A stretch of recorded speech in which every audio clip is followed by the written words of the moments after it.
Chilling tales for dark nights.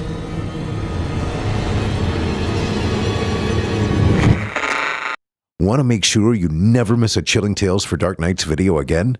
Be sure to subscribe and hit that bell to turn on notifications.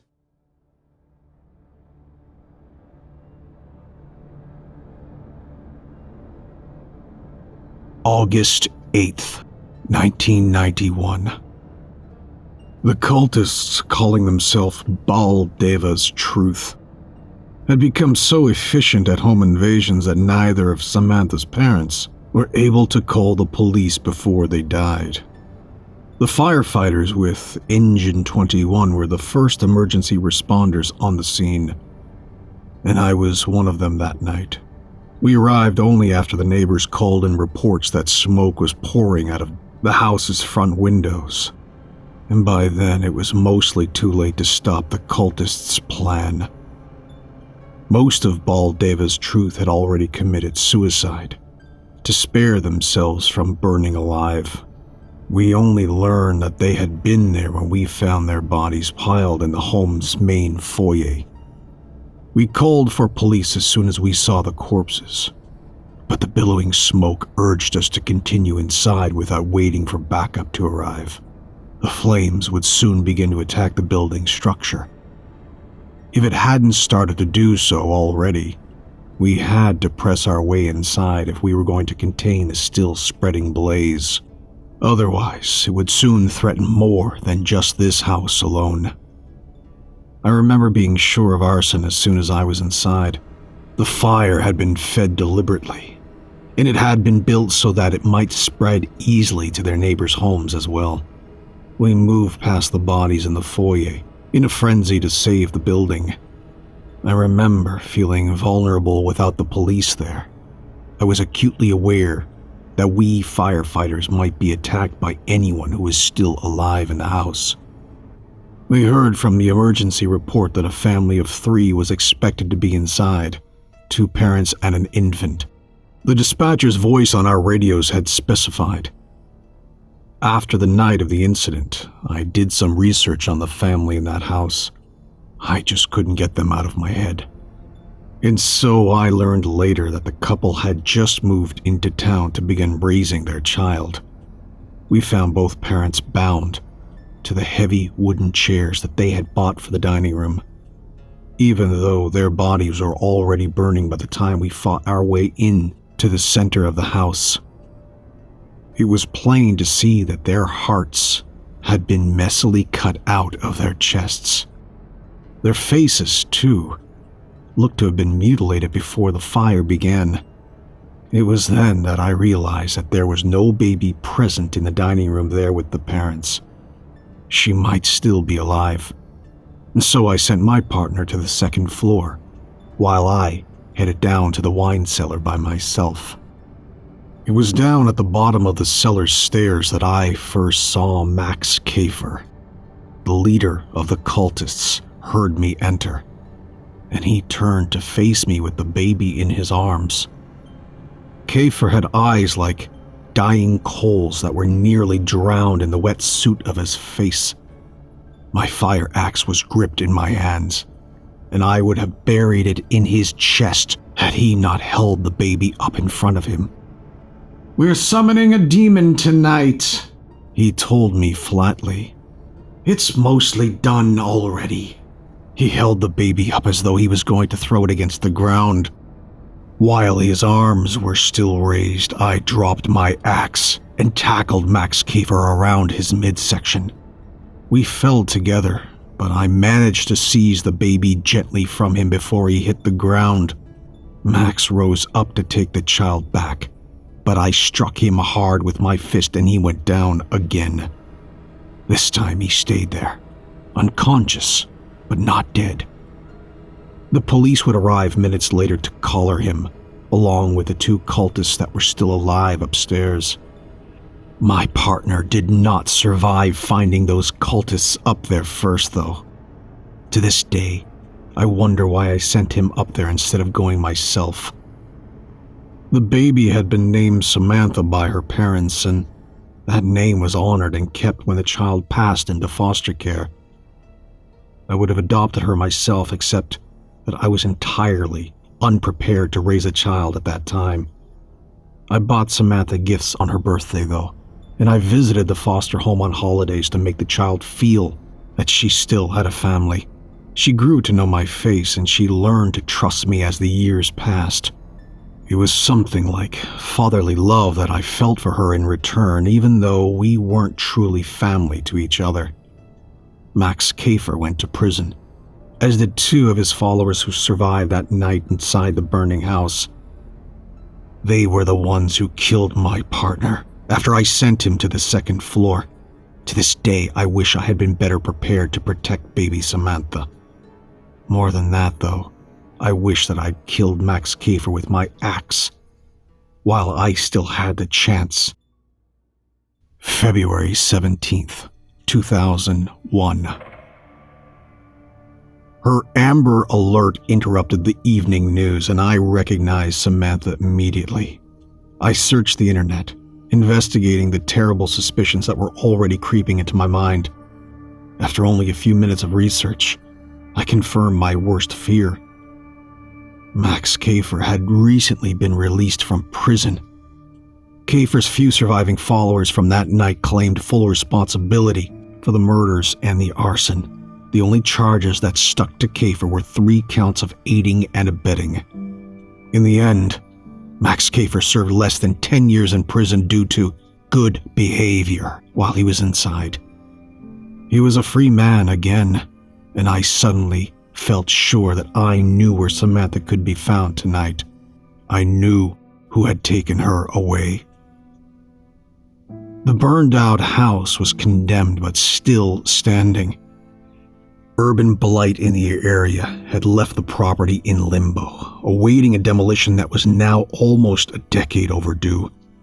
I arrived at that scene of that same 1991 arson just in time to see 2 figures entering the smashed-down doorway to the main foyer. It looked like a man and a child. I used my cell phone to call the police and report what I was seeing, but I couldn't just stand around while I was waiting for them to arrive. Samantha might be killed by the time that emergency responders made it to the house, and I did not want to be standing idly outside if my suspicions about Max Kafer were correct. The smell of gasoline hit me hard as I entered the house. Accelerant fumes were already heavy in the air, and I knew immediately that Max was trying to finish what he started 10 years ago. He wanted to burn the house to the ground once and for all. The entry foyer was different now, but it still brought up bad memories. There were no piles of dead bodies here anymore. Instead, there were only fire-damaged floorboards beneath my boots, and countless oily slicks of gasoline zigzagging through the house. I thought immediately of the wine cellar. That's where Kafer meant to kill Samantha, and that is where he would likely go now. I moved quickly but carefully from the foyer to the dining room. As I passed through it, I saw that the dining room had changed too. No longer were the desecrated bodies of Sam's parents tied to heavy wooden chairs around the table. Instead, this room was empty now. As I squinted in the darkness, I realized that all 4 walls around me were covered from floor to ceiling with insane ramblings about Baal-Daeva and the little girl. It was then that I realized that Max Kafer had likely been preparing this place for tonight's ritual ever since he got out of prison. I remember that cellar door was just beyond where I stood now. As I hurried forward, I did my best to muffle the sound of my footsteps. I did not want to alert Kafer to my approach. I was also forced to hesitate as I reached the cellar door. It wasn't clear whether the damaged woodwork reinforcing those stairs could still support my weight. If the stairway collapsed underneath me, I would certainly be too badly injured from the fall to stop Kafer. Testing the top stair with one foot, I felt it shift gently beneath my boot. The woodwork below me let out a soft creak in response to my weight. I cautiously brought my other foot to bear on that same top step. There were no sounds of anything cracking or splintering below, Taking a deep breath, I began my descent into the cellar. Moving down the stairs, I found Kiefer, standing at the bottom with his back turned to me. Samantha was huddled against a far corner of the cellar, crying and trying to make herself small there. It pained me to see her so afraid, but I was also greatly relieved to find that she was still alive. Sam was hiding her face against her knees and pressing her eyes closed as she shielded them with the folded crook of her arm. Because she was crying this way, she did not see me coming into the cellar. Kiefer also did not notice that I had descended the stairs behind him. He was rambling as though trying to drown out a voice that only he could hear. It was clear that Max Kiefer had lost the last vestiges of his sanity during the time in prison. The man's deranged mind had plainly continued deteriorating over the 10 years since I last saw him. Mixed in with the rambling, Max was telling Samantha that she needed to cooperate with him. He was telling her with anger in his voice that she did not need to be afraid. I'm sorry for what happened to your parents, little girl. We were trying to summon Baal-Daeva, and we did summon him. I regret it now. He began chuckling dryly. I regret it. I regret it so much. He turned his head and seemed to shout to an unseen third party there in the cellar. Shut up! Shut up! Shut up! It was clear that Max still had not noticed me behind him. Was he talking to a demon? I searched for a weapon and I found that there was nothing within my reach. If it came to a sudden moment of decisive violence, could I really strangle this man with my bare hands?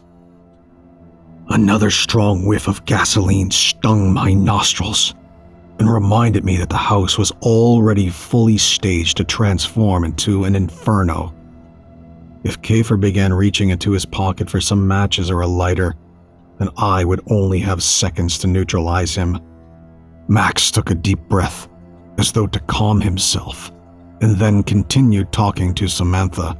Little girl, we really did summon Baal-Daeva. He went into me, and for 10 years he's been living inside my brain. I can't endure it anymore. Do you understand? That's why we're here, to reverse the spell tonight. Shut up! Shut up! He turned his head again to shout at the invisible third party that he apparently sensed nearby. In his frustration, Kiefer reached into his unkempt hair and brusquely tore a fistful of it out.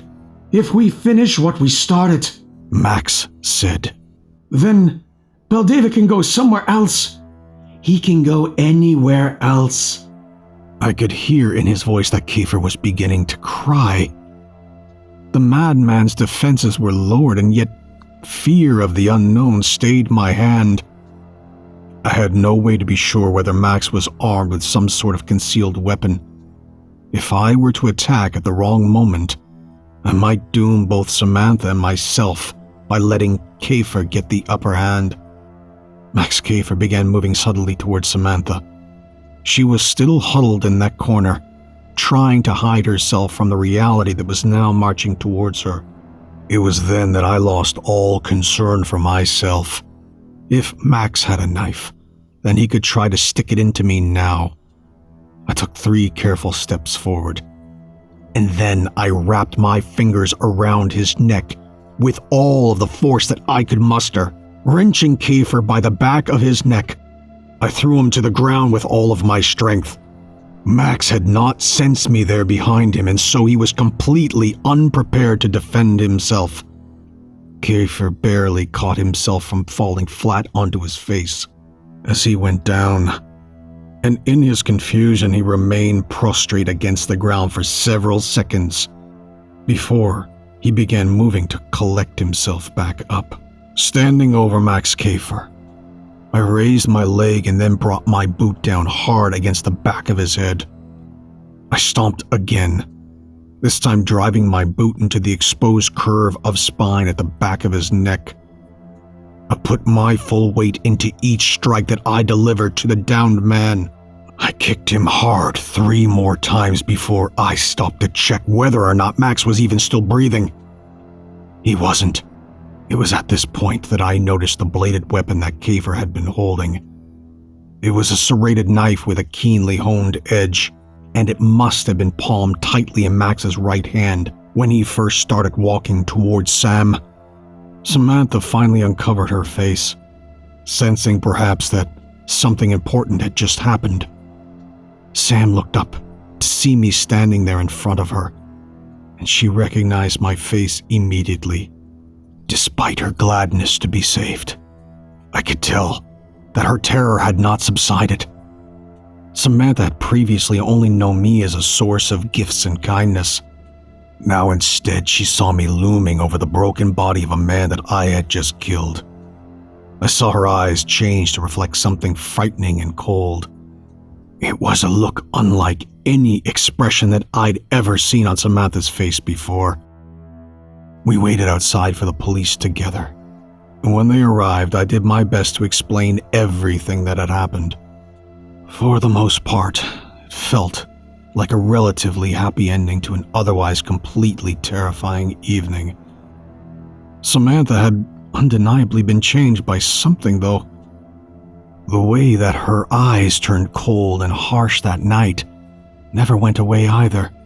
Any time that I visited Sam after the events of that night, her eyes invariably held that same expression of strange detachment. Her personality became pitiless in ways that it had never been before. Was Samantha badly traumatized by what she'd been through that night? Or was it something else? I'm not a superstitious man, but I think something strange must have happened when Max Kafer died. I remember checking his pulse while we were still down there in the wine cellar. I made sure that there was no shadow of a heartbeat for me to find on any of his pulse points. When the EMTs arrived, they naturally did their best to resuscitate Max anyway. Maybe they were successful in forcing his heart to beat a few more times before they moved him to the ambulance. That's the only rational explanation I could have for what I saw at the end of the night. Kafer's eyes opened as they were carting him off, and his head turned almost imperceptibly on his badly broken neck to stare directly at me. They had put Max's body on a stretcher and then brought him out through the front door while I was still talking to the police. The dead man's eyes tracked me that whole time, adjusting their angle as the paramedics passed me on their way to the ambulance. Was there really a demon inside Max Kafer? He said that the ritual was meant to cast the demon out of his brain and to send it anywhere else. If Baal-Daeva is real, then where did it go? Could it have gone into Samantha? It feels crazy to even think about this, but her eyes are just so fiercely cold now. Even if there's a demon inside that child, I love her like one of my own. I will protect her forever. God damn you, Max Kafer. Burn in hell. August 8th, 2011. Samantha left foster care as soon as she turned 18. She'd never managed to find a permanent family to adopt her. In a few cases, she was almost taken in by a family. But her behavior always caused the prospective parents to reconsider before the papers were signed. Apparently, this was usually because Samantha spoke earnestly during adoption interviews about the demon living inside of her. I haven't run into her since she aged out of the foster care program. Sam must have changed her name and moved away, because I never see her around town or hear from her at all. I'm retired now. I don't fight fires anymore, and I never ended up with a family of my own. They say that time makes fools of all of us, and I guess I've become a prime example of that old adage being true. I'm just a lonely old man now, and like most lonely old men, I often think of the people I helped a long time ago. I tear myself apart sometimes, wondering about why nobody else seems to remember me like I remember them. Seems like all the times I visited Samantha in foster care, she would have at least thought to check in on me now. Or she could have easily written me a letter, but she never has. I've only seen Sam once since she turned 18 and honestly wish that I hadn't. I was enjoying a long walk one evening when I saw her. It had been 20 years to the day since that terrible evening when her parents were killed, but she was saved. I remember smelling coarse smoke in the air before I noticed her there. Something nearby was burning. It was then that I recognized her. Samantha was hurrying down the sidewalk in the opposite direction as I'd been walking. She was pacing quickly towards me with a broad, bright smile across her face. Her eyes were still empty and cold, despite the grin on her face. She seemed alertly cruel and strangely detached from reality. In that same distinctive way which I remembered from her last years in foster care. In my gladness to see her, I momentarily forgot that smell of smoke wafting over the wind was beginning to choke me. I held out my arms for a hug and yelled, "Sam!" She continued hustling forward with empty eyes and a detached smile, as though she had not heard me. As she got closer, she avoided me standing there on the sidewalk and brushed past me like she didn't know me at all. "Samantha!" I called after her, standing there with my empty arms still extended. I was truly heartbroken to think that she somehow did not know my face after everything we've been through. Without a word, Sam continued around the corner and was gone. I continued walking in the same direction I'd been going before. I felt dazed by my sudden encounter with Samantha, and I didn't know what to make of it. I realized suddenly that that acrid smell of smoke was growing more powerful as I moved in the direction from whence Samantha had appeared. As I moved forward, I could see the flames. A house was burning. There was a commotion of lights from parked emergency vehicles outside. I drew closer. The police had secured the perimeter, and they would not let me approach any nearer than where I had approached to stand. "Go home, pal," said the officer blocking my path. He held a flat palm to my chest. "We're doing our best here already, and I doubt you're prepared to lend a hand." "I used to be a firefighter," I answered honestly. "But you're right. I'm too old to help anyone now." I pressed the officer for more information. "Please," I said, "just tell me that everyone inside the house made it out okay." Before the officer could respond, wild screaming pierced through the clamor and chaos of the fire. It came from the top level of the burning house. I gasped in disbelief. It was horrifying to realize that someone alive remained inside that inferno, and they were still trapped up on that second floor despite so much emergency response on the scene. "There's people still inside," I cried out. "Why the hell aren't they getting near the windows? They could try to jump down. The firefighters would catch them, at least get some fresh air from outside while they're waiting for the emergency responders to reach them. We think someone must have tied up the family inside before they set fire." The officer answered me matter-of-factly. His eyes cracked open slightly wider as he realized that he had probably said too much. "Now get lost," he ordered. "We're doing our best to get them out." Another fit of strangled wailing rang out from the house's second floor, and then faded into the crackling sounds of the fire. It was arson then, I said to myself. More demonic rituals.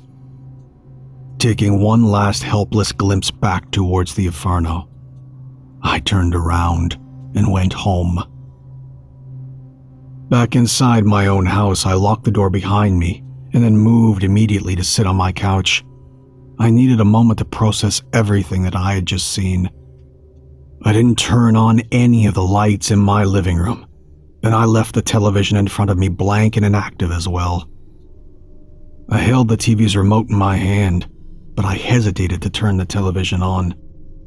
There was a cocoon of darkness and silence wrapped around me in this instant, and I could feel it shielding me from the horrifying realities that were just outside this impermanent bubble of isolation. My dread urged me to turn on the TV and start watching the news, but I didn't. I knew that I would regret learning anything more about this latest horrible case of arson in my neighborhood. A terrible realization arrived suddenly, and it sent a new shudder of repulsion through my body. I realized that watching the news might also help me to understand the details of why Samantha was here in town tonight. She'd been missing until she appeared suddenly tonight, the anniversary of her parents' deaths. More than that, she had returned only to be seen hurrying away from the scene of a deadly arson. Samantha knew me for most of her whole life. She always recognized me right away, but tonight, she didn't seem to know who I was at all. It just didn't make any sense to me, unless a grim thought came suddenly into my mind. I remembered the way that Sam's eyes had changed on the night that I killed Max Kafer. Was it Baal-Daeva that crossed my path tonight? Could it really have been a demon that was looking through Samantha's eyes as she marched past me with that smile on her face? I called Sam's name twice as she walked away. There had been no response at all. The woman that I had watched grow up for so many years truly didn't seem to know her own name anymore. Or if she did know it, then it no longer meant anything important to her. Max Kafer had been tortured to insanity by the demon. But in all the years since I first saw the change in Sam's eyes, she didn't seem to feel tortured by anything. During those last visits I made to the foster home before she turned 18 and skipped town, Samantha only seemed more and more ruthless. She had turned into something effortlessly sinister.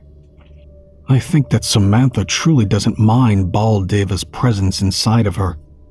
Maybe she's simply more receptive to demonic things than Max Kafer ever managed to be. The more I think about it, the more I realize that Sam must like having Baal-Daeva in her life. If she didn't like the demon so much, then she surely would have turned to me at least once and asked me for help in making it go away. She never ever mentioned it to me. Whenever I would visit, I saw in Samantha only a dark confidence that was steadily and silently growing. She allowed herself to sink into a deep ruthlessness of spirit, and she would not acknowledge to me that the transformation was happening. I turn the TV's remote over in my hand as I think about the possibilities. Sam had been smiling so brightly as she walked past me. She was happy as she fled the scene of that burning house with those victims still bound inside. I take a deep breath. I finally made my decision. I stand up from my chair to toss the remote down where I had been sitting. I've already lost the closest thing that I've ever had to a daughter, and I refuse to suffer any more because of what that damned Max Kafer brought into Sam's life. Even if Samantha decides that she wants to keep killing and drifting from town to town with Baal-Daeva inside her head, then I could never try to stop her. I already promised myself a long time ago that I would protect Samantha. That means that I can't hunt her down or turn her in. Even if she's still out there, sowing chaos and hurting innocent people, I won't turn on the news tonight. or tomorrow night for that matter, I'll plug my ears when I hear a radio, and I won't read the papers for at least a week. In fact, I might never read them again.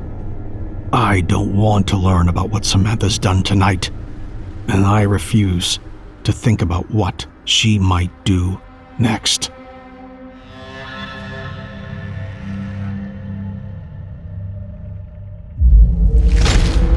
Chilling tales for dark nights.